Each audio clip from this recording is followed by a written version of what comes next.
I could overcome the pressure for food, but not the urge to masturbate. Fear God. There is a path, and that path is in the Lord. He knoweth the way. I can remember at a point in my life, I wasn't born again, I wasn't saved at that time. And I had this major addiction, and it was masturbation. I struggled with masturbation to the point that I thought it would be practically impossible for you know, there's a way you'll be deep in sin that you think everybody is doing it.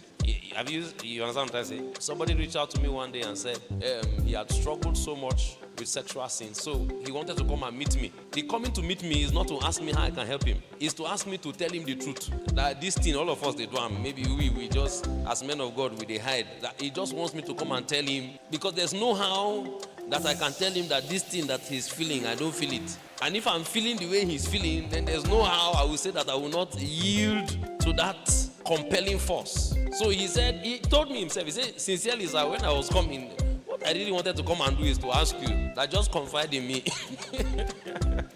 So it was such a struggle for me that I thought it would be practically impossible, at least for me, to stay for a week, and a week is being really fair, for a week without having to engage in masturbation. It was that bad. It was so bad that if I have exams, let's say I have an exam tomorrow, and I'm behind schedule, I've not prepared, and I'm reading, and I needed all the time to read, and then I'm hungry, as in hungry for food, I can forfeit the food and continue reading because I want to buy time. But if the urge comes for that, I cannot forfeit it. So I could overcome the pressure for food, but not the urge to masturbate. And if I don't do it, I will not be able to concentrate. Everything I'm reading will amount to zero. You know, zero. I won't know anything I'm doing. I'm saying all of that to tell you that when Paul calls it the yoke of bondage, that's what it really is. It is bondage. So when Jesus came into my life, what he came to do is to bring me into this liberty, to secure for me deliverance from this yoke of bondage.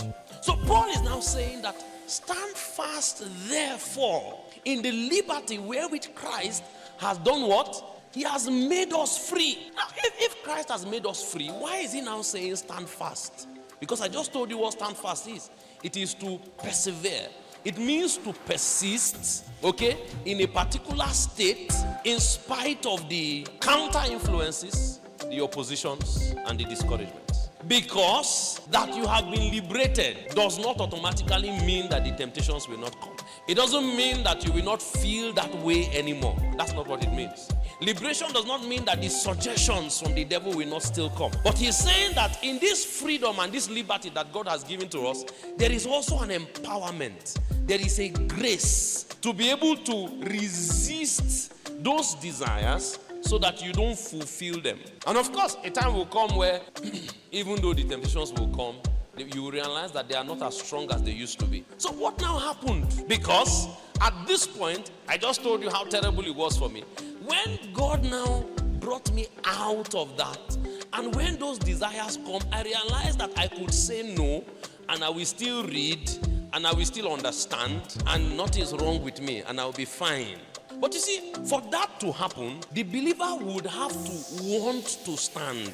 There will have to be a desire in you to actually want to stand. Because while it is true that the desires will come, the liberty that God has given you, He didn't just set you free alone. He also enabled you to be able to persevere, to be able to resist when these things come, so that they no longer have a hold on you, so that you no longer become a victim of their suggestion.